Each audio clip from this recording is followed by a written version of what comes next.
So students, this video is a continuation of the previous video where we had stopped with discussing the speed and velocity, scalar and vector quantity. Now we proceed with acceleration. So acceleration is the rate of change of velocity is given by the word acceleration. Many times you would have heard accelerate the car, accelerate the bike.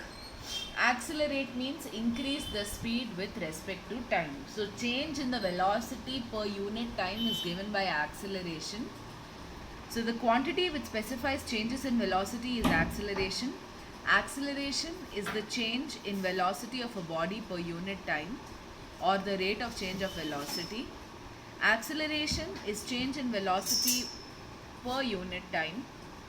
If the velocity of a body changes from initial value u to final value v in time t, then acceleration a is equal to v minus u divided by t. The SI unit of acceleration is given by ms minus 2, means meter per second square, right? Acceleration, if acceleration is a rate of change of velocity and velocity is a vector quantity, can you students guess and tell me if acceleration, is it a scalar or a vector quantity? I repeat, acceleration is change in velocity divided by time. Velocity is a vector quantity.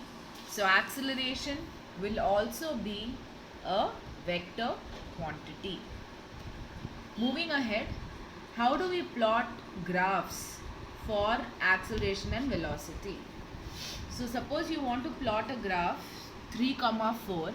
3 stands for the value on the x-axis and 4 stands for the value on the y-axis. So 3, 4 means 3 on the x-axis and 4 on the y-axis. That common point is given by 3, 4. Why am I doing the basics of plotting points? Is because now we will be plotting graphs for various distance versus time, displacement versus time, and velocity versus time graphs. Graphs and its types. So what is a graph? A graph is a pictorial representation of observation. It consists of two variables. One is an independent variable and the other is dependent variable. The independent variable is always taken on the x-axis and the dependent variable is always taken on the y-axis. So if we say velocity is displacement divided by time.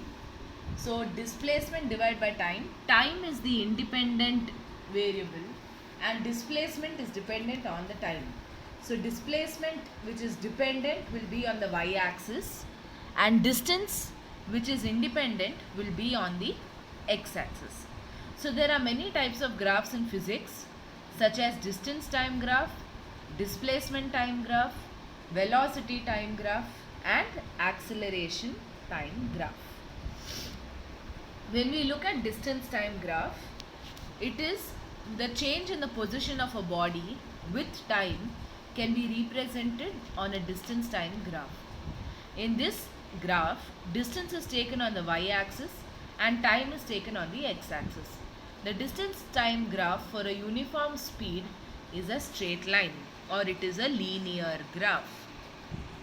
This is because in uniform speed, a body travels equal distances in equal intervals of time. We can determine the speed of a body from the distance time graph. They are used to find speed or velocity of a body. The slope of it gives the speed of the body. There are three types of distance time graphs. First one, when the body is at rest, then it is a straight line parallel to time axis. That means straight line parallel to time axis. That means this body is at rest. It has not changed its distance with respect to time. So when a body does not change its distance or change its position with respect to time, then we say the body is at rest. Okay, the second condition, when the body is moving with uniform speed, The graph is a straight line making an angle with the time axis, and the slope of this graph is given by the negative slope y2 minus y1 by x2 minus x1, which is equal to speed. So students, y2 minus y1 by x2 minus x1 is the formula for a slope. You will study this in coordinate geometry chapter in maths.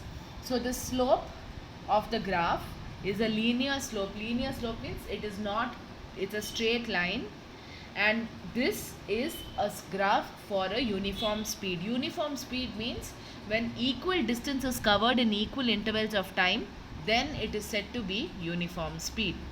So distance on the y-axis because it is a dependable variable, t on the x-axis because it's an independent variable. Distance divided by time gives you the graph for speed. And if it's a linear line, if it's a straight line, that means it is uniform speed. Moving ahead, when a body is moving with a non-uniform speed, the body covers unequal distances in equal intervals of time. So here you have distance and you have time. So in unequal distances, if it is moving, then unequal distances is covered in equal intervals of time. These curves are called a parabola. Greater the angle, greater is the slope, and greater is the speed. Moving ahead, displacement time graph. It is a vector quantity and its slope gives velocity. There are three types of displacement time graphs. When a body is at rest, then the displacement time graph is 0. So here you can observe the body is at rest, as I have already told you, so there is no change in distance with time. There is no slope, so the slope of this graph is 0. Here you have displacement versus time. Students, please remember displacement is shown by the symbol S. So over here S means displacement. So you are having two cars or two vehicles moving, vehicle A and vehicle B. So you can see that Q1 angle is greater than Q2 angle. So the velocity of vehicle A will be greater than the velocity of vehicle B. Here you can see body moving. This is again displacement time graph. So speed, displacement versus time gives you velocity. Displacement versus time gives you velocity. Look at these two graphs. This curve is moving upward. It's an upward parabola, and this is a downward parabola. Upward parabola says that the velocity is increasing with time, but it is non-uniform motion. That means the velocity is increasing but in a non-uniform manner. For example, in the first 5 minutes, the speed increases from 40 kilometers per hour to 50 kilometers per hour. In the first 5 minutes, it increases from 40 to 50. In the next 5 minutes, it jumps from 50 to 80. So in the first gap, 40 to 50 is a difference of only 10 kilometers per hour, but from 50 to 80 is 30 kilometers per hour. So the jump or the increase is not equal.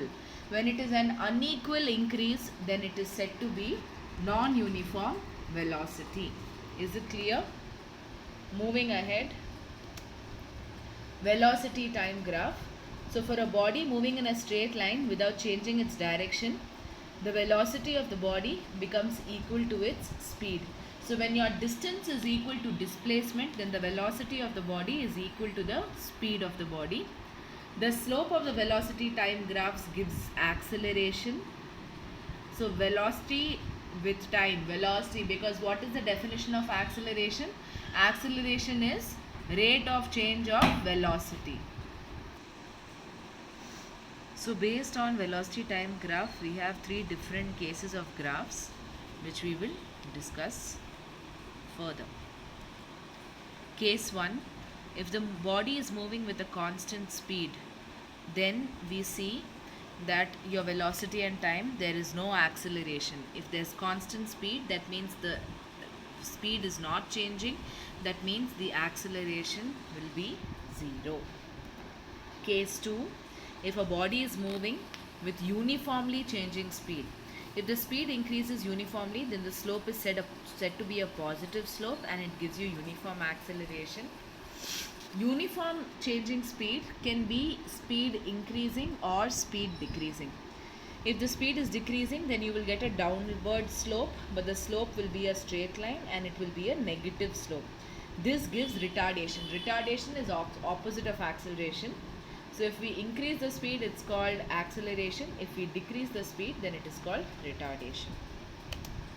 In case 3, here if the speed increases non-uniformly, then we have a curve moving upward.